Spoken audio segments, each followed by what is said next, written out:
Le dernier quart d'heure de Smart Bourse chaque soir, c'est le quart d'heure thématique. Le thème ce soir, c'est celui des Digital Leaders, les leaders du numérique dans un univers d'investissement mondial, bien sûr. Comment traiter cette thématique d'investissement? Nous en parlons avec Abdullah Sardi, qui est gérant action chez Amplegest, et vous pilotez le fonds Digital Leaders chez Amplegest. Abdullah, bonsoir. Bonsoir. Merci beaucoup d'être là. Vous allez nous expliquer comment vous abordez ce thème des leaders digitaux, des leaders numériques. C'est pas une stratégie IA pure, mais forcément l'IA et j'imagine bien représenté dans ce fonds. Abdullah, à ce titre-là, on fait un peu le bilan du premier semestre en ce moment, revenir sur ce qui s'est passé autour du 20 janvier, et je ne parle pas de l'investisseur de Donald Trump, je parle au cours d'un week-end de l'émergence d'un modèle d'IA, DeepSeek en l'occurrence, en provenance de Chine, qui avait fait tanker le Nasdaq dès le lundi matin.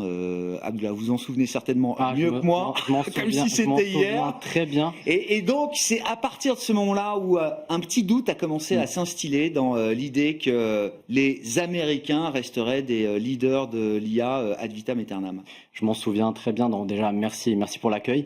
On avait commencé l'année en ayant bien positionné le fonds sur la thématique de l'IA et de l'infrastructure IA comme étant un vecteur de croissance sur les prochaines années. Ça avait très bien démarré. Je me souviens, sur les 3 premières semaines, on avait l'arrivée du gouvernement Trump avec l'annonce de gros projets d'investissement de 500 milliards. Donc le fonds avait bien démarré l'année. Stargate, 500 milliards, c'était parfait, ça commence bien.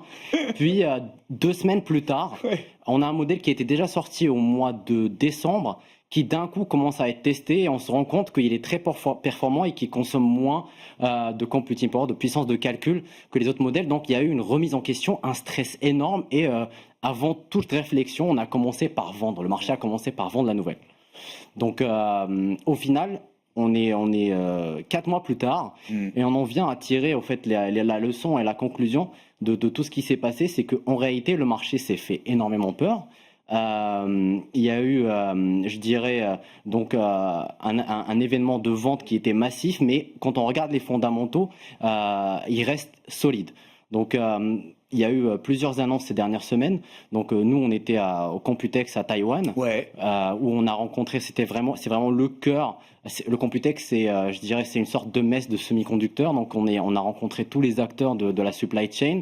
Et ce qui ressort du Computex, mais aussi des différentes annonces qu'on a eues ces dernières semaines, c'est que la demande en IA est vraiment, je dirais pas exponentielle, mais très soutenue, et il y a encore une pénurie énorme en infrastructure. Donc on n'a pas atteint encore les limites de cette courbe-là de construction des infrastructures IA, si c'est ce dont on parle là. On en est vraiment loin.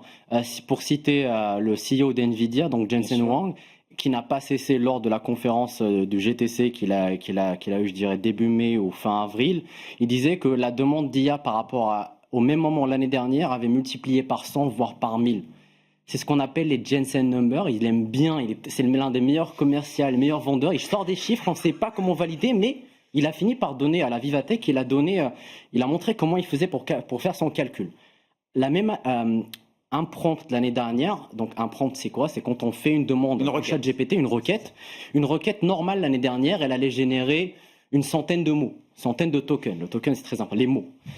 La même requête cette année avec des modèles de raisonnement, c'est à peu près 10 000. Donc on voit au fait qu'il y a une multiplication par 100. C'est-à-dire que même ce qu'a fait DeepSeek, elle a facilité l'usage des IA, elle a fait en sorte de réduire un peu la puissance de calcul, mais le besoin a tellement augmenté que les infrastructures ne suivent pas.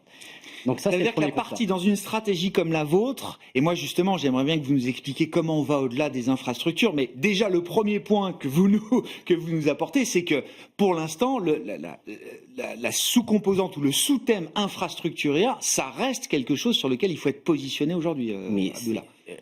J'aurais pas dit la même chose il y a quelques mois, parce que bien sûr il y a une remise en question de l'architecture par DeepSeek, mais aujourd'hui il y a pas de question. Quand j'étais à Taipei, les Chinois qui parlent un peu plus que les boîtes européennes, ils disaient que le marché se trompait sur le rythme de croissance. Il y a des entreprises où le consensus attendait une croissance de 30 à 40% d'ici la fin de l'année, ils disaient on finit à 70%.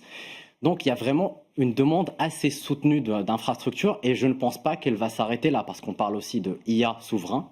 Il y a eu l'annonce d'un investissement massif par les Émirats Arabes Unis et l'Arabie Saoudite de 100 milliards. On parle de cloud souverain IA en Europe, c'est un marché qui est estimé à 1500 milliards. Et on peut en rajouter, voilà, je peux ne pas m'arrêter. Et de ce point de vue-là, la partie, les composantes hardware, la partie équipement, infrastructure, dans quelle mesure elle peut être perturbée par... alors, c'est pas tant la guerre commerciale, mais plutôt l'affrontement US-Chine sur le front technologique avec des barrières qui peuvent être au-delà des seules barrières tarifaires. Le contrôle des puces qu'on autorise les Chinois à utiliser et à l'inverse, les Chinois la capacité à limiter un certain nombre de matériaux critiques également pour la construction de ces composants. C'est une question super intéressante et je pense qu'on peut avoir un débat d'1 heure sur la souveraineté des puces, mais rapidement, aujourd'hui, toutes les entreprises de semi-conducteurs aux US, que ce soit Apple, Nvidia, AMD, Qualcomm, Broadcom, tout le monde sait que l'industrie du semi-conducteur est une industrie qui est globalisée. On a l'un des leaders de la lithographie et de la production de puces qui est en Europe, qui est ASML. On a l'un des leaders de la déposition qui est ASMI. On a l'un des leaders du soudage qui est Béziers en Europe. On a le meilleur cuistot, le meilleur cuisinier, c'était SMC. Et on a l'un des meilleurs vendeurs de wafers qui sont japonais. Et donc en réalité, à mettre des barrières, ça ne sert à rien, ça ne fera qu'augmenter le prix final. Et du coup, c'est pour ça qu'on voit que Trump, il essaye de taper du poing sur la table, mais il est obligé de trouver un terrain d'accord. Il y aura des manières de naviguer exactement dans la recomposition comme ça, effectivement. C'est sûr et certain. Il y a eu des entreprises qui ont été prudentes lors des publications, mais qui ont revu qu'aujourd'hui, il n'y a plus de sujet. Bon. Comment on va au-delà ou qu'est-ce qu'on ajoute à cette brique infrastructure dans une stratégie comme la vôtre, Abdullah? Donc quand on parle de l'avènement de l'IA et de l'agentic AI, donc les agents, les majordomes qu'on va avoir, mais aussi quand on parle de l'IA physique, l'infrastructure, c'est vraiment la première pierre de l'édifice.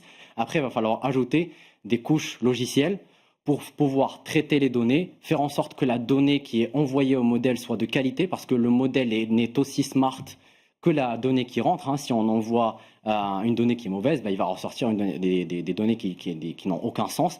Et donc là, on rajoute des couches logicielles comme Snowflake, qui est un data lake, un logiciel d'agrégation de bases de données qui va les retraiter, faire en sorte qu'elles soient mieux lisibles, de qualité. Et d'ailleurs, on le voit dans la dernière publication, il y a une accélération de cette partie-là qui est liée à la gestion de la donnée et qui fait que le titre a rebondi de 35% year to date. Donc il y a les couches logicielles, c'est le prochain. C'est la prochaine partie de la cote qui va rebondir fortement parce que pour l'instant, il n'y a que les entreprises IA infrastructure qui a vraiment profité du rebond. Ah ouais. Est-ce que l'Europe a sa place? Quand on est investisseur pragmatique avec un terrain de jeu mondial, est-ce qu'on trouve dans cet écosystème numérique de demain avec cette composante IA, est-ce qu'on trouve des acteurs européens? Alors pas pour fabriquer des GPU, j'ai bien compris, tout le monde l'a compris, mais pour apporter d'autres choses en termes de valeur à la chaîne de valeur. Il y a des acteurs européens qui sont vraiment forts. Même, je dirais, en fait, l'Europe a sa place et de toute façon, on est obligé de trouver notre place. Mistral ont été excellents parce qu'on est parti d'une équipe qui était vraiment limitée et qui ont réussi avec des modèles qui avaient moins de paramètres. Donc, le paramètre, c'est une sorte de neurone. Moins de neurones à avoir des réponses aussi de qualité qu'un modèle comme Llama 32. Donc, on a le savoir-faire, on a les équipes. Il faut juste qu'on investisse, il faut qu'on ait des investissements et qu'on continue d'investir dans nos équipes pour qu'on ait notre place dans la conception des modèles, dans les LLM et tout ce qui vient après. Et aussi, il va falloir investir de manière assez sérieuse dans notre autonomie au niveau des data centers. Ça a été déjà annoncé lors de la Vivatech. Il y a eu Jensen Huang, qui est le CEO d'NVIDIA, et Mistral, qui ont annoncé se lancer dans les data centers. Donc, il faut travailler à ce qu'on ait. Et il faut investir dans nos équipes et dans la qualité de nos chercheurs. Les talents, j'ai lu que Mark Zuckerberg, il est prêt à les payer avec des salaires à 8 ou 9 chiffres désormais. Il y a une énorme pénurie. Il y a une énorme pénurie. Délirant. Il y a une énorme pénurie. Mais ce qui est normal aujourd'hui, en fait, les écoles sortaient chaque année un nombre limité de chercheurs en IA. D'un coup, le marché démarre et on n'arrive plus à les trouver. Ce qui fait que, par exemple, quand un Elon Musk qui décide de récupérer des équipes de chez Meta et qui vont sur xAI, ça va être très difficile de les garder en interne. La dimension énergétique, c'est aussi quelque chose d'important et ça trouve sa place dans une stratégie comme la vôtre. Pas d'IA pour tout le monde sans un effort énergétique important. C'est l'un des goulots d'étranglement majeurs aujourd'hui. C'est qu'aujourd'hui, quand on souhaite construire un data center, on ne réfléchit pas par rapport à une superficie ou par rapport au nombre de GPU. On dit, moi, je veux 1,2 gigawattheure, etc., etc. Donc, il va falloir trouver les technologies qui nous aident à suivre. Chaque année, on a une demande de 30% de puissance de calcul en plus. Il faut que l'énergie suive. Dans notre fonds, on est investi sur Vertiv, qui fournit des solutions de livraison électrique et de refroidissement. Il y a des sociétés taïwanaises qu'on a vues quand on était en déplacement à Taïwan, Horace par exemple, qui fournit des solutions de refroidissement et de livraison électrique. C'est des sociétés qui comptent régler ce genre de problème en améliorant la consommation électrique, etc. Il y a Infineon en Europe qui est un leader de la gestion électrique et qui fournit une partie des composants des data centers et des racks, qui a un partenariat avec Nvidia.